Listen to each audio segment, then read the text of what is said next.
bu idmançılar 7-ci yer uğrunda mübarizə aparacaqlar. Daha sonra tatamiyə bürüc medal uğrunda yarışan karateçilər dəvət olunacaqlar. Murad Tahirov və Xəyyam Həsənov. Bundan sonra isə qadınlar arasında 3-cü yer uğrunda görüş keçiriləcək. Könül Nəzərova və Mərurət Hakim qızı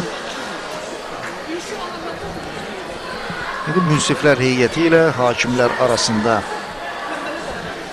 qısa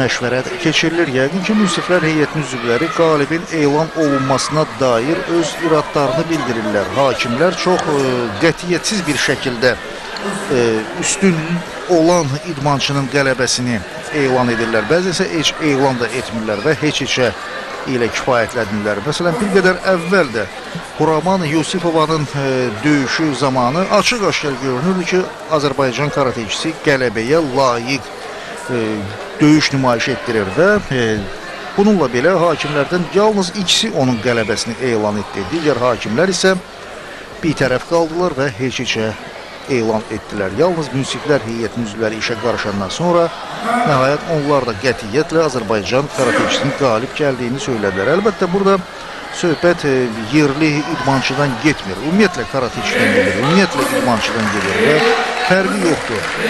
Əgər Qazaxıstan idmançısı qələbəyə layiqdirsə, bu sözləri onun haqqında da söyləmək olar. Və buna görə də hakimlər təbii ki, daha qətiyyətli olmalıdırlar. Münsiflər heyətinin üzvləri də bununla bağlı öz fikirlərini bildirdilər. 7-ci yer uğrunda görüş keçirilmədi. Mübarizəsiz idmançılar tatamini tərk etdilər. Elə görünür, Ruslan Hüseynovun zədəsi olduğuna görə o yarışdan imtina etdi və qələbə Akşin Əliyevə verildi. Akşin Əliyev yarışları 7-ci yerdə başa vurdu. Beləliklə Akşin Əliyev yarışı 7-ci, Ruslan Hüseynov isə 8-ci yerdə başa vurdu.